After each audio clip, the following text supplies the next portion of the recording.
My turn? Your turn. I'm doing the intro. Welcome back to Hometown TCG. My name is Josh. And I'm John. And we are here with our Warrior spoiler video. He's back. He's back. I don't know what he's back from, but Warrior's back. Warrior's back. Did you expect to see Warrior in this? I didn't, man. It's you know, with like Monarch being the name, it does seem to be fitting. Sure. But I don't think anyone thought it was going to be Warrior. They thought it was going to be like Guardian. I was all in on Guardian Wizard, both light heroes. Oh. All right. But I'm pretty hyped. Warrior was the first deck I ever built, so I'm a fan. It is. I mean, this guy looks pretty cool. So okay. Let's talk about him. So we actually had to look up how to say his name. How do you say his name? It's Sire Boltyn. Sire Boltyn, and that actually comes from the, what is it? We looked this up. It's Proto-Indo-European, meaning to protect. It forms all or part of conservation. So conservation, protect, protection, things of that nature. Yeah, like a guardian. Oh, wait. No, it's a warrior. Oh. But Sire Boltyn. So Sire Boltyn seems to, again, fit warrior thematically, but takes a deviation, a slight deviation. So Sire Boltyn, all the standard, 4 intellect, 40 health. If you've charged this turn, attacks you control have +1 while defended by an attack action card. And he also has an attack reaction. Banish a card from Sire Boltyn's soul. Target attack with attack greater than its base attack gains go again. So let's dive into this. A little bit to unpack. What's the first thing there you see? It's charge, right? What does charge mean? All right, charge means that you put a card from your hand under your soul, which is just underneath your hero card. Exactly. So there are cards that allow you to charge, which means to put a card under your hero into your soul. But there are also cards that just say, put a card into your hero's soul. And for clarification, just putting a card into your soul is not charging. Right, it has to be that keyword if you want this to trigger. Okay. So if it does trigger, what happens? So if it does trigger, you have an available, or sorry, I was going to go with the attack reaction. I got all excited. If it does trigger, attacks you control at +1 while defended by other attack action cards. Okay. So kind of nice bonus, similar to like a Kasai type thing. Very good. It's very good into the aggro to aggro matchup. Okay. All right, so the attack reaction. You're banishing a card from Sire Boltyn's soul. We're going to mess that up like 3 or 4 more times at this point. So you have to have either charged or put one in there previously. You have to have one. And then you get go again if you somehow increase the attack on, yes, on a card. if you buff the attack. Now, he can double himself up, right? If you charge in the turn, it turns on the ability to attack, react, and the initial part of his power. So charging is going to be pretty important. Yes. What's interesting to note is that he doesn't only work with the weapons, he works with weapons or attack actions. Yes, very good. So his power and everything does work with weapons or attack action. So go tall and go wide do seem to be strategies here. That's right. And we did get a weapon, right? We got Hatchet of Mind. Single weapon. It's a one-handed weapon, and it references the other hand that we didn't get. LSS, are you kidding me? Give us the weapon. Sorry. Go ahead. So cost 1, 2 damage attack. Yes. Whenever you attack with Hatchet of Mind, if Hatchet of Body was the last attack this turn, Hatchet of Mind gains +1 until the end of the turn. Yes. So Hatchet of Body is going to hit, I don't know what it's going to do. It's going to be a 2 or 3 damage one cost most likely. And this bumps it up to a 3 damage attack until the end of the turn. So not just on this attack. So if you can give this weapon go again, it maintains that 3 damage.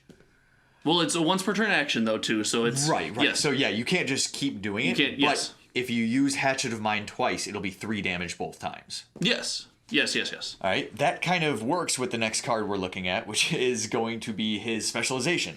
Oh, yes, we did get a Specialization, and this opened up kind of a weird avenue for us. So we discussed Specialization so far throughout this spoiler season, and we saw Legendary Specialization. So we spec'd on the 1 Legendary Specialization per legendary rarity specialization per hero, right? So we had that, and then we're like, okay, what else is it going to be? But then we saw another specialization that you actually pointed out to me. I missed this spoiler. It was the rare specialization, right? Yeah, so the Brute card was a rare. It wasn't a majestic. Sure, was there one for Shadowblade as well? But then Runeblade had a majestic one. So now this is back to majestic. So there might be 3 specializations per character. Hero. A rare, majestic, and legendary. Okay, and also this specialization is not a legendary specialization. So just like your other specializations from Alpha and stuff, it is 3 per deck. Yes, that's the first one we've seen like that. Oh my god, so much to unpack in one card. Okay, so let's see what it does. Okay, go for it. All right, 0 cost, good start. Until the end of your turn, weapons, or until the end of turn. Yes. So, any turn, weapons you control gain +1, and if this hits, reveal the top card of your deck. If it's a light card, put it into your hero's soul and gain 1 life. Otherwise, put it on the bottom of your deck. Sure. If you've charged this turn, you may attack an additional time with each weapon you control.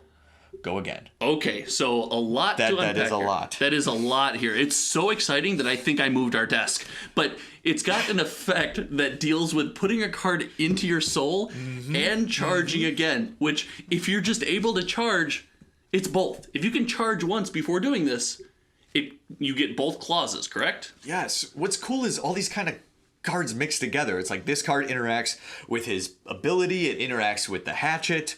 We're seeing a lot of things, how you can make these hatchets do a lot of damage without even attack reactions. Exactly. You can kind of build these hatchets up front, and with the Legacy Warrior equipment, you can maybe attack, react, and buff them. I mean, that's pretty huge. But I am a fan of the fact that we are seeing this light mechanic, which is putting cards into the soul, still be present in the light warrior, but then also the warrior theme of the charge mechanic kind of go alongside it. So you get benefits from what you want to do as a light talent character, but you also get benefits for the warrior specific mechanic of charge. Right. It's awesome, man. And then if we look at the next part, if you've charged this turn, which we just talked about, Presumably you may have. attack an additional time with each weapon you control. That sets you up to be able to attack 4 times with your weapons. What if you just 4 hatchet somebody? 4 That hatchets. seems like a brute. It doesn't seem like a warrior. It seems like a brute. I mean, just swinging as many hatchets as you can. Anyway, now we're acting. This is bad. We gotta just talk about The cool cards. thing about that though is his power isn't once per turn, so you can just keep using his power to give them go again anyway. Exactly. Oh. All right. We need to move on. Yes, But this is very exciting. Cool. We're seeing a lot of combos, but just like last time in our speculation videos, we don't know the whole set yet. We don't kind of know where we're going with this, so we're gonna reserve our excitement. But we think Warrior's probably gonna be pretty good. All right, let's talk about Seek Enlightenment. Oh yeah, it's just going to the other spoilers that we also got. There's still more. Oh my god. You want to read it this time? Yes, I'll love it. Seek Enlightenment is a red card, costs 1. It says the next attack action card you play this turn gets +3, and if this hits, put this into your hero's soul, go again. Now, a couple things here. It is a light action. It's not a light warrior action, so we don't see that charge. We just see the put it into your hero's soul. And it'll benefit the other hero, whoever he, she is. Yes, whoever the other hero is, it will definitely benefit from Seek Enlightenment. Seems like a pretty cheap little buff card. I like it. Yeah, 1 cost +3, and it has the soul mechanic. It seems great to me. I think it'll definitely see some play. Only blocks 2, though. Only block. Ooh. Not again. That goes aggro meta. Not a lot of defense in this meta. All right, let's talk about Illuminates next, I believe. All right, our next light action. Only light again, so it can be used by either. It is a 0 cost card, the red version of it, and 4 attack. Oh, it's so good.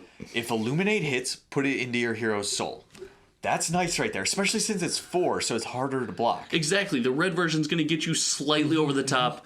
I can see Illuminate get in play as well. So what's cool is this could, you could give this go again, or you could just finish your turn and have a soul for the next turn. Absolutely. We'll move on to Courageous Steelhand. Wow, Courageous Steelhand. A 0 cost attack reaction, but with a condition. If you've charged this turn, target attack gains +3. So it's kind of just like Reprise on Iron Song Response, right? Just like that Reprise mechanic, it's a conditional free +3. The free +3s, man, are nice. Oh, it is so nice. Only blocks for 2, though. The cool thing about this one, though, it's conditional under your control versus Iron Song Response that's completely dependent on your opponent. Exactly, which is going to lead to a lot more, as we talked about when we talked about our chain stuff, which I don't even know if you've seen yet, but if you haven't, get excited. When we talked about our chain spoilers, we talked about the fact that deck building in this meta is going to be so much more rewarding, right? Building that perfect deck. The players are going to be rewarded for spending the time and figuring out what to play. This, I believe, just adds to that. Yeah, it's with the new mechanics, there's just more you have to think about. One thing, though, it only blocks for 2. It only blocks. I tried to sneak that in there. I was trying to derail you and take you off your hype train. 2 blocks. We do finally have a 3 block, though, in Express Lightning. Now, this is another light warrior action. It's an attack for 4 again that costs 0. As an additional cost to play Express Lightning, you may charge your hero's soul. So this is an automatic way to get charge on your turn. However, doesn't have go again by itself, right? So you're going to have to give it go again. What I'm looking at with this, it's like, okay, it's 2 cards for 4 damage, not great. Mm-hmm. But what happens if there's more things that trigger when you charge? So not just like your hero abilities and stuff, more things that, you know, if you charge, get go again. Maybe a card that if this card gets charged, draw a card. So there's more interactions that we're looking forward to seeing. Yes. And this card could become pretty good if we see a lot of those. And it will definitely play in an interesting way off Sarah Boltyn, right? Mm-hmm. His ability itself, if you've charged a turn. So when you play this card, as an additional cost to play, you may charge. You will trigger Sarah Boltyn. If you've charged this turn, they have +1 while defended by an attack action card, so that will become an attack for 5 if defended by an attack action card, right? Yeah, then it's 2 cards for 5, which is a little bit better. You can then turn around and use your Sarah Boltyn attack reaction to banish the card you just charged, give it go again. So now we're talking 4 for 0, +1, 5 for 0 with go again. It's a little conditional. So then you could hit your hatchet. But probably a body first. Hatchet of body. And your hatchet of body will be +1 if they defend it with an attack action. Oh, you're specking on hatchet of body? You heard it here first. John has told you what hatchet of body will do. Because of Sarah Boltyn's power. Oh, okay, I missed it. Yeah, you're right. I mean, it'll probably be 4. It'll probably have that ability too. Oh my goodness. That's going to be insane. So, needless to say, this charge mechanic and the first light hero revealed seems very exciting. It seems very aggro. Right. This it goes along with warrior, so that makes sense. It absolutely does. You thought maybe with when we said to protect, maybe we'd see a more defensive warrior kind of leaning back. That doesn't really seem like it. This guy's swinging 4 hatchets. You want to have a lot of cards in your hand. You want to be able to pitch for those things. You want to be able to charge. You want to be able to do all of this. Absolutely. And I believe Courage of Bladehold is your weapon attacks for the turn, right? Is that correct? Oh.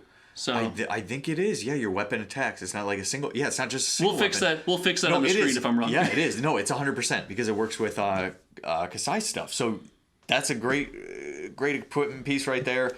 Hope we didn't spike it 200 more %. Oh my goodness. Courage of Bladehold to the moon. Anyway, we're super excited for the new warrior. Before we go, I'm putting you on the spot. What's the last light hero? Don't give my answer. What is it? All right, let's go with. We'll go with Ranger. We'll go with Ranger. Wait, hold on. I know. Time out. The last light hero is a Ranger. It's a Ranger. You're pulling out of left field.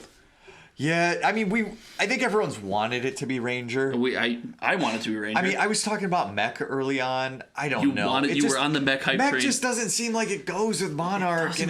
I was on the Guardian and Wizard hype train with all the talk about this cleric. When people revealed that there was light and dark, I said, "Oh, the cleric is just going to be a light wizard. It's a light wizard. That's going to be the cleric." And with PvE coming out and the 4-player mode, having a healer in your party. I'm on the wizard train. Yeah, they might want to have, at least one arcane damage dealer in each set. On each side. That might make sense why they're waiting wizard for the next set in Kingdoms. Oh, I want wizard in this one. Anyway, let us know what you think in the comments below. We're Hometown TCG. I'm Josh. And I'm John. And we will see you, I'm sure, many times in the next week. Later. See ya.